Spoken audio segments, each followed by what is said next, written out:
fiery horse with the speed of light, a cloud of dust, and a hearty hi-yo silver. The Lone Ranger.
His faithful Indian companion Tonto, the daring and resourceful masked rider of the plains, led the fight for law and order in the early western United States. Nowhere in the pages of history can one find a greater champion of justice. Return with us now to those thrilling days of yesteryear. From out of the past come the thundering hoofbeats of the great horse Silver. The Lone Ranger rides again. Come on, Silver. Let's go, big fella. Hi-yo, Silver! Aye!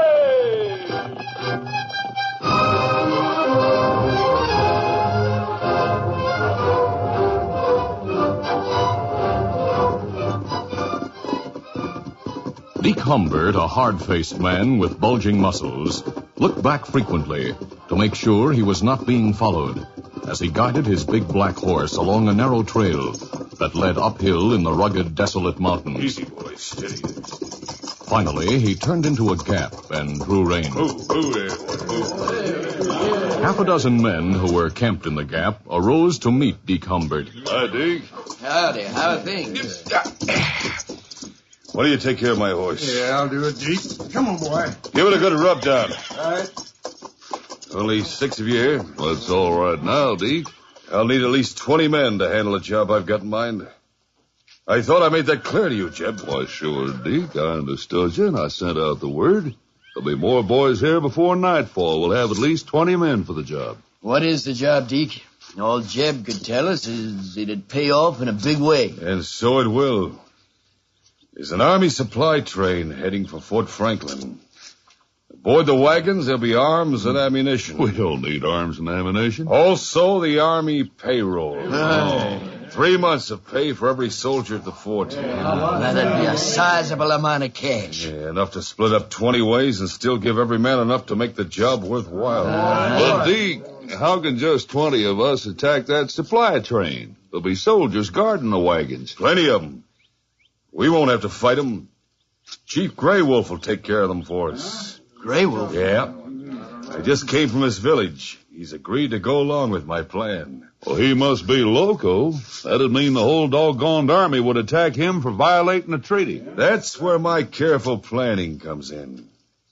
The Army won't be able to lift a hand against Grey Wolf. What are you talking about? You see, boys, the Indians were given treaty land with the understanding that they'd be unmolested as long as they stayed within the boundaries. I know about that. They've got the right to keep everyone else off their land, which means that they've got the right to punish trespassers. Now, if the Army supply wagons cross the boundary and trespass on the Injun treaty land, what happens? Well, the Injuns attack. And they're within their rights. Exactly. But the men guiding the army wagons wouldn't be fools enough to enter treaty land. The men guiding the army wagons would be fools not to enter the treaty land. I'll make 'em rich for doing it. You mean you bought them? You boys remember Matt and Tim who helped us on the Canville bank raid? Yeah? Sure thing. Well, they're the guides for the army wagons. Hey. But, Deke, what'll Grey Wolf get out of it? The arms and ammunition. After the massacre, we'll move in and collect the money. Boys, are you sure everything is set? Well, all but one little detail. I knew there'd be a hitch in it somewhere. I was afraid of it. No, don't worry, boys. Grey Wolf will handle the situation. That grizzled old savage is more than a match for a 17-year-old mission engine. A mission engine? Yeah. He got a white man's education, which I claim's a bad thing for an engine. And he's opposing Grey Wolf's taking part in my plans. But Grey Wolf will handle him. Someone's coming. Huh? See who it is. Yeah. Must be one of our men. No one else knows the way to this hideout. It is. It's Matt Dale. Hi, Matt. Yeah, I'm glad he's here. Left him with Grey Wolf to learn the final news and report to me. Hi, man. Hi, boys. You got here almost as soon as I did, Matt. Traveled fast, Deke. I knew you'd want to hear the news from the Indian village. Is it good or bad? It's good. Yeah, what happened? Deke, you should have seen the way old Grey Wolf took care of that young Injun with big ideas. Yeah? What'd Grey Wolf do? He called a meeting of the elders of the tribe. He brought charges against the young'un. Charged him with insubordination and no end of things. And the elders went along with their chief. What happens to the young mission engine? Is he sentenced to death? Practically. What do you mean, practically? He's to be banished from the tribe by being tied to the back of a wild Mustang and turned loose. You know what that means. Mustang will smash him against a rock or roll on him or something. Anyhow, it's just a matter of time before the kid is killed. Now, boys, we're all set.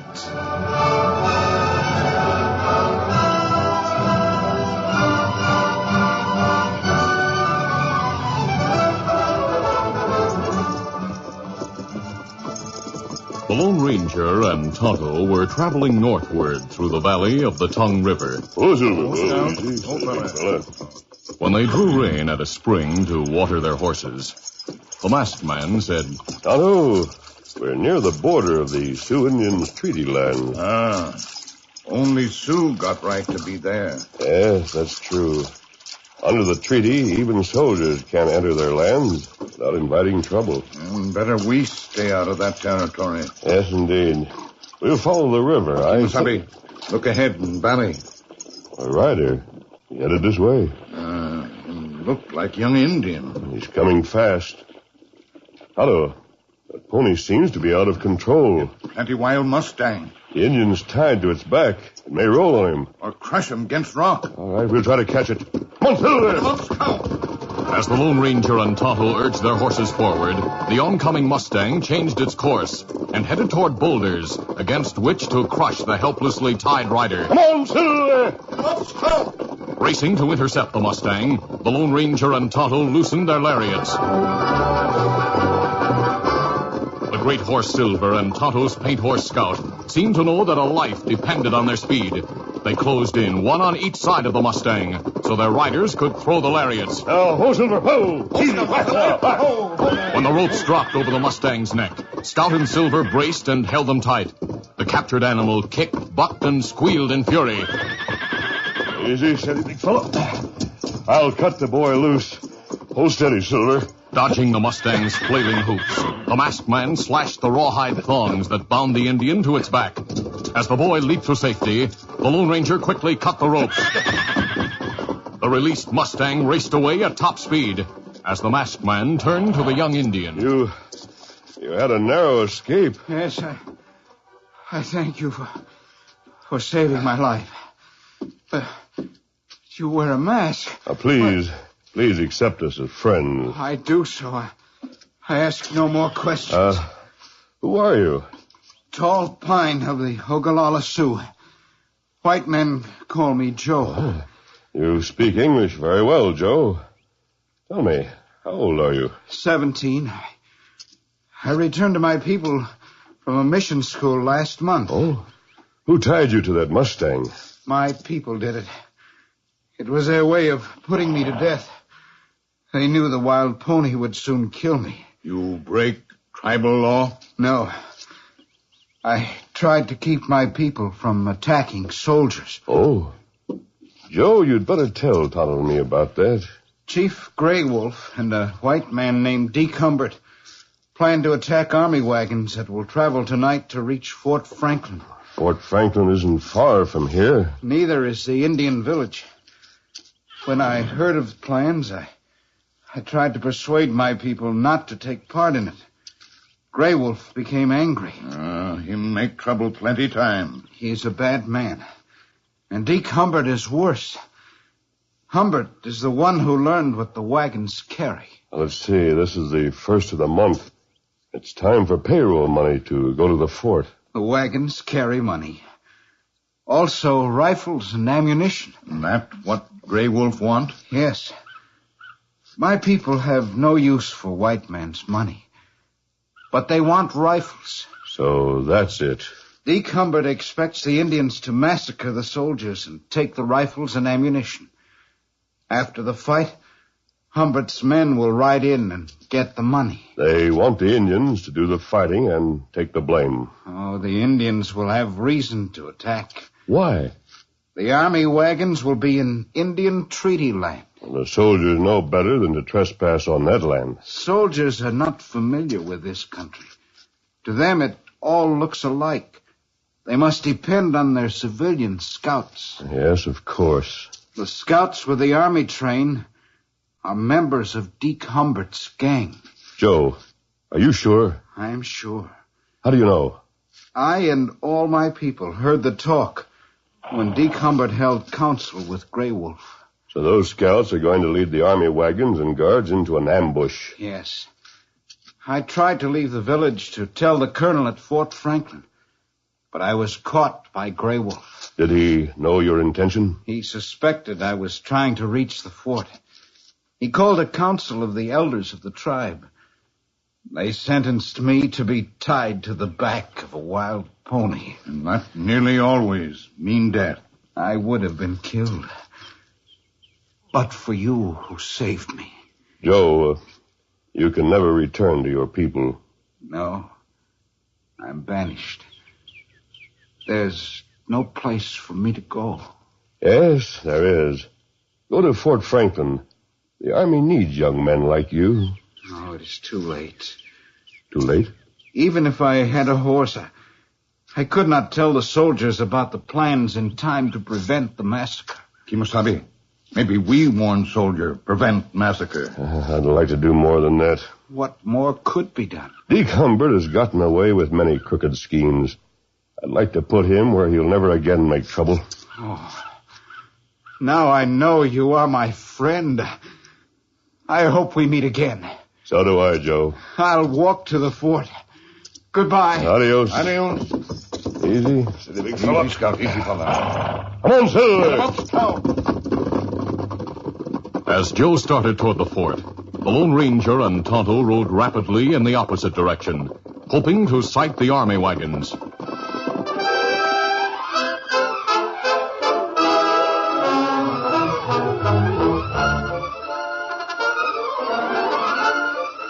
The curtain falls on the first act of our Lone Ranger adventure. Before the next exciting scenes, please permit us to pause for just a few moments.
Now to continue.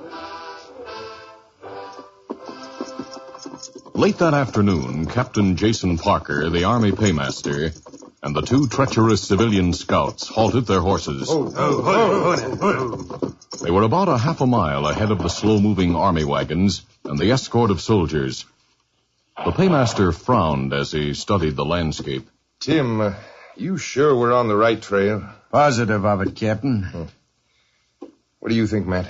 This is the route to the fort, Captain. Tim and I have been over too many times to be mistaken. This is only my second trip to Fort Franklin. I'll have to take your word for it, but it doesn't look right to me. This country all looks alike to a stranger. Tim's right, Captain. I don't want to have any trouble with the Sioux by trespassing on the treaty land. I should say not. Now, don't you worry, Captain. Matt and The I... wagons are coming. We'll make camp for the night. But camp?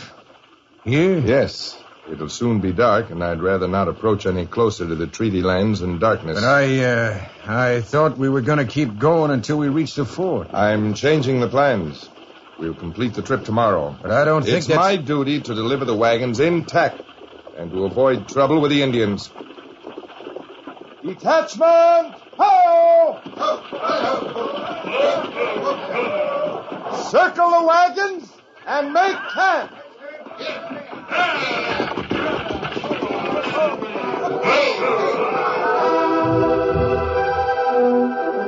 After dark, with the wagons drawn into a circle, the campfires burned low, and Captain Parker retired to his own wagon to sleep. The soldiers, all except the sentry, rolled into their blankets for the night. The Lone Ranger and Tonto, after making a wide sweep of the area near the treaty lands, sighted the campfires of the soldiers and halted their horses. Old fella. Otto, those soldiers aren't on the treaty land. They're not far from it. Isn't that right? If them travel more, them cross boundary. Them Indian attack. They've been taken a long way off the Fort Franklin trail. And that proves scouts crooked. Easy, steady, big fella. Leave the horses here, Tonto. Easy, Scout, easy, fella. We go closer to camp. Yes, I'd like to talk to the officer in charge. Maybe soldiers on guard. If so, we'll have to get past them. Keeping close to the ground and moving as silently as shadows, the Lone Ranger and Tonto drew close to the circle of wagons and saw two men in civilian clothes talking to a uniformed guard. The masked man whispered, They must be the guides. "That's right." We're just going to stretch our legs, guard. We'll be back soon. We'll follow those men. The two civilian scouts walked across the rock-strewn ground until they considered it safe to talk without fear of being overheard. There, they sat down on one of the many boulders. Matt, I don't think the Indians will attack the outfit while it's here. You? No, I don't, Tim. They'll attack on the treaty lands, but nowhere else. If that captain hadn't had such a fool notion of stopping for the night, we'd be on the treaty lands right now. You think the captain suspects anything? Yeah, he's just overcautious, that's all. We'll be breaking camp at daylight, then we'll guide the wagons where the Redskins will be waiting. Redskins are probably waiting right now. So are Deke and his gang, but it can't be helped. You'll just have to wait. You know where Deke and the boys are waiting? Yeah, on the far side of the hill. They'll stay there until all the gunfire's over before they show up. I hoped we'd be through with this job tonight. A few hours more or less won't make any difference. You're both covered. Hey, those two, yes. And Redskin. Keep your voices down, or you may never see daybreak. Now hold your fire. We don't hanker for trouble. Take their guns, Tonto. Let me get them. Now, mister, if we talk things over Which here... wagon is the commanding officer's? The one this way. It's a little apart from the ones that are drawn into a circle. See, we're willing to be friendly. Lie we on don't the want ground. Face down. But face down. All right, I'm doing it. You let us tell you about what we're... I know all about you, crooks. Your plans are known. A few minutes later, when the scouts were effectively tied and gagged, the masked man and his Indian companion crept close to one of the guards, then suddenly seized him. He had no chance to make an outcry. He also was tied and gagged. Tonto remained to watch him, while the Lone Ranger went alone to the commandant's wagon. He shook the officer gently. Wake up, Captain. What? Steady. Who? Don't be alarmed. I'm wearing a mask. A mask? Please keep your voice down and listen to me. People call me The Lone Ranger. Say, am I awake or dreaming? You're awake, Captain. If this is a joke or a trick... I came to warn you of a trick. One's been planned to massacre you and your men and steal your supplies. What? I'll tell you all I know. Quickly and simply, the Lone Ranger reported what he had learned and told about the capture of the guard and the guides. And then the captain said, An incredible story. You say you're the Lone Ranger, but how do I know you're telling the truth? A letter in my pocket would be of interest to you. I'll light a match so you can read it. Right, here's the letter. The letter was signed in the familiar handwriting of a high army official whose judgment the captain could not question. The captain folded the letter slowly and returned it as he said, Sir, I'm indebted to you for the warning. I've nothing to say about the Indians as long as they remain on their own land.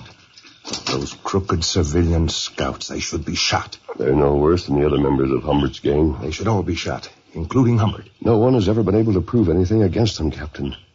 Even now, you can do nothing to them. But a plot like this... Humbert and his men won't even appear till after you and all your men are victims of an Indian massacre. But there must be some way to jail a pack of crooks like those. There is. How? Let their scheme proceed. What do you mean? Humbert and his men are on the far side of the hill. They're out of sight, but near enough to hear gunfire. They're waiting for that gunfire. Yes? With proper planning, I'm sure we could give them a hot reception.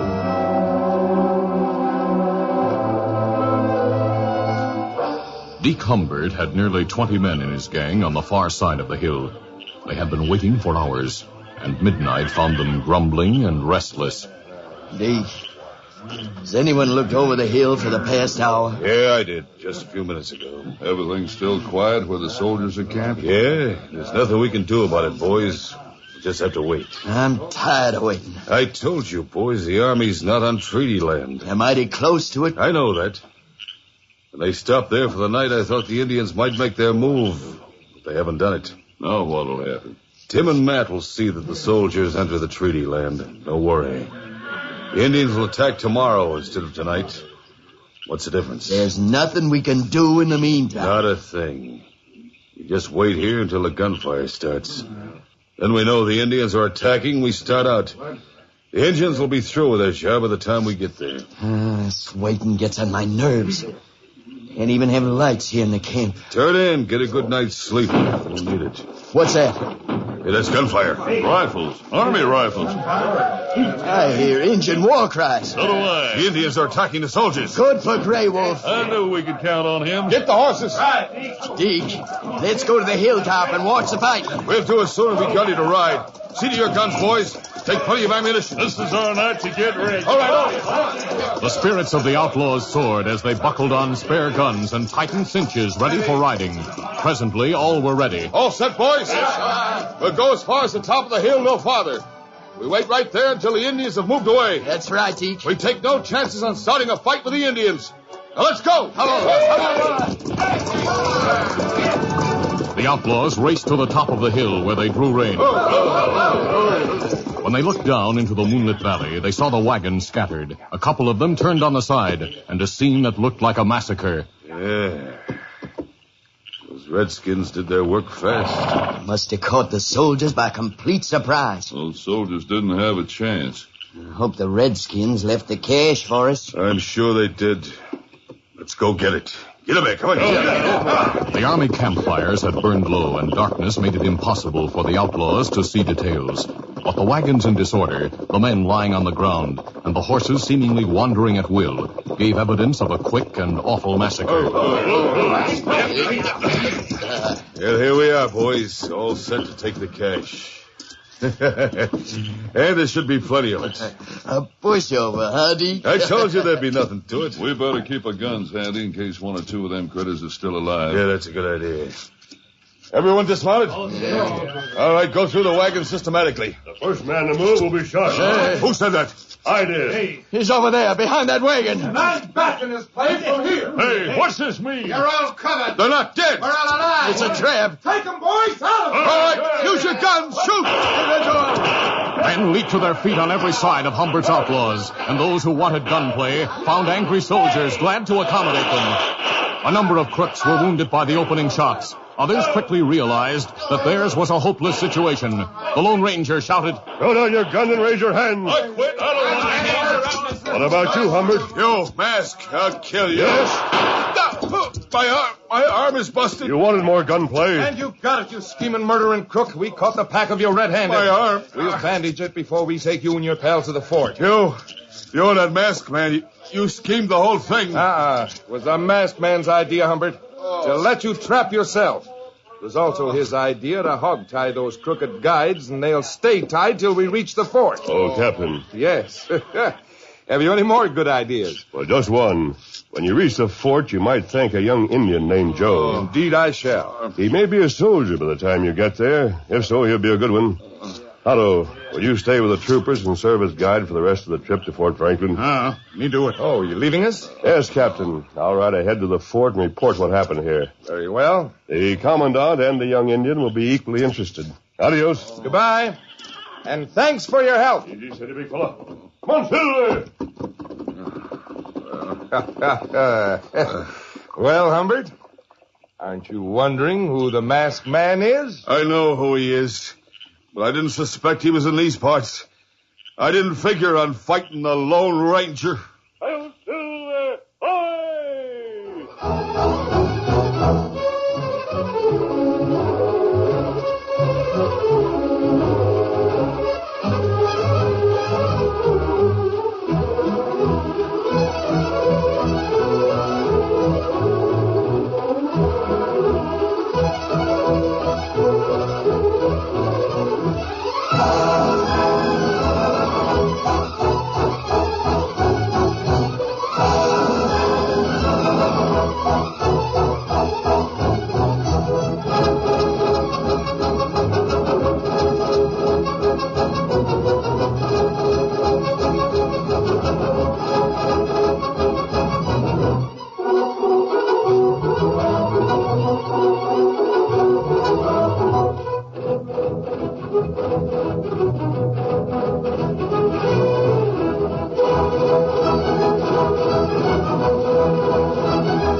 This is a feature of the Lone Ranger Incorporated, created by George W. Trendle, produced by Trendle Campbell Muir Incorporated, and directed by Charles D. Livingston.